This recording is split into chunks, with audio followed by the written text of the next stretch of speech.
இன்றைக்கி நம்ம பண்ண போகிற டிஷ்ஷோட பேர் டிங்கிரி டோல்மா. டிங்கிரின்னு சொன்னால் ஹிந்தியில் வந்து மஷ்ரூம். அது கூட நம்ம கொஞ்சமாக பன்னீரும் அதுக்கப்புறம் கொஞ்சமாக க்ரீன் பீஸ்லாம் போட்டு ஒரு மசாலா மாதிரி பண்ண போகிறோம். சப்பாத்தி கூடலாம் சாப்பிட்றதுக்கு சூப்பரான ஒரு டிஷ்ஷு. எப்படி பண்ணுறதுன்னு பார்க்கலாம்.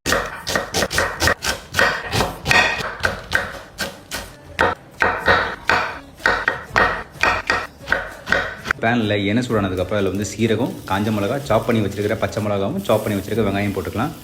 கொஞ்சமாக உப்பு போட்டு வெங்காயம் வந்து பொன்னிறமாக ஆகிற வரைக்கும் வதங்கணும். வெங்காயம் வதங்கினதுக்கப்புறம் நம்மள வந்து இஞ்சி பூண்டு விழுது போட்டு பச்சை ஸ்மெல் போகிற வரைக்கும் வதக்கிக்கலாம்.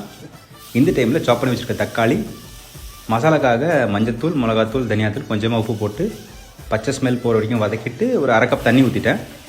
கவர் பண்ணி ஒரு 5 நிமிஷத்துலேருந்து ஒரு 10 நிமிஷம் குக் பண்ணிக்கலாம். மசாலா குக் ஆனதுக்கப்புறம் இதில் வந்து கட் பண்ணி வச்சுருக்க மஷ்ரூமும் க்ரீன் பீஸும் போட்டுக்கலாம்.